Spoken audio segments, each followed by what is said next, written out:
Siamo giunti alla ottava e conclusiva corsa dall'Arcoveggio, la seconda tris. Vi ricordo i non partenti di Putnik Daghi restano così in 11 al via sulla distanza dei 1660 metri, un solo cambio di ferratura rispetto al già previsto di Tildemati che corre senza ferri anteriori, lo stesso per Uricus. Questo è lo schieramento: 1 Tropical Spring, 2 Valdest, 3 Valentes F, 4 Tildemati, 5 Viola Orsini, 6 Stricker, seconda linea 7 Uvenia Mail, 8 Ursus TFT, 9 Zimmerman, 10 Tanita, 11 Uricus. Favori in chiusura per Tanita, numero 10, Edobaldi in suite di vittorie. Simpatia anche per Valentes F, numero 3, e anche per il debuttante svedese di 11 anni, Stricker. Fasi di lancio.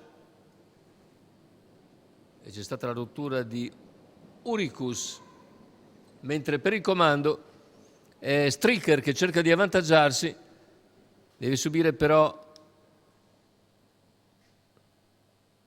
il rientro di Valentes F che lo costringe all'esterno. Stricker ci prova a ricavarsi lo spazio ma non c'è, perché si inserisce bene anche Valdest e quindi Stricker di fuori dopo un lancio velocissimo in 14,1. Più indietro c'è Viola Orsini.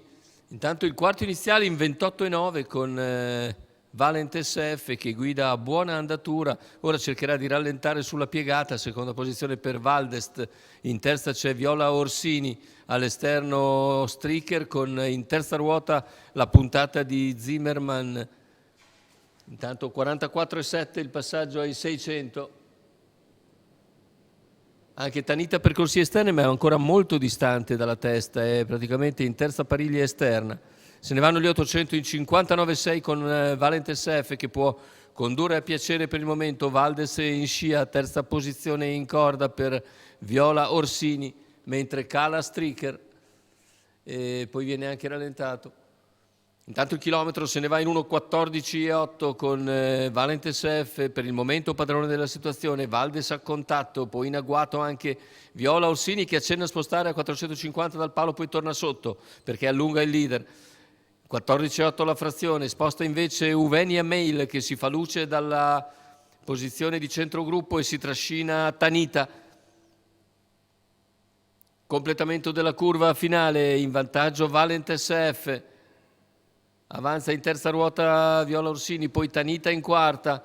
C'è anche Valdest che ci prova, ultimi 50 metri di gara. Si avvantaggia Valdest nel finale, ma è Tanita che sul traguardo probabilmente pizzica l'avversario. Arrivo molto stretto. Al terzo posto finisce Uvenia Mail. Noi siamo un po' defilati dal traguardo e quindi ci sarà bisogno di ricorrere alla fotografia per la vittoria.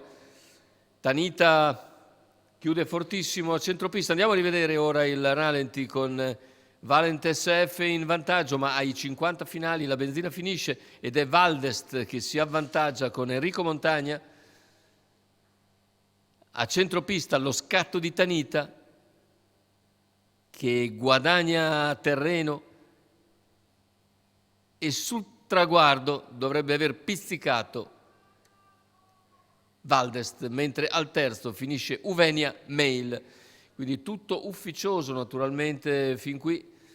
Bisogna aspettare il verdetto della giuria. Per quanto riguarda i numeri transitati sul traguardo sono comunque 10,27, ma aspettiamo l'ufficializzazione. È tutto per il convegno odierno dall'ippodromo Arcoveggio. L'appuntamento è per martedì prossimo e vi ricordo 2 giugno Gran Premio della Repubblica.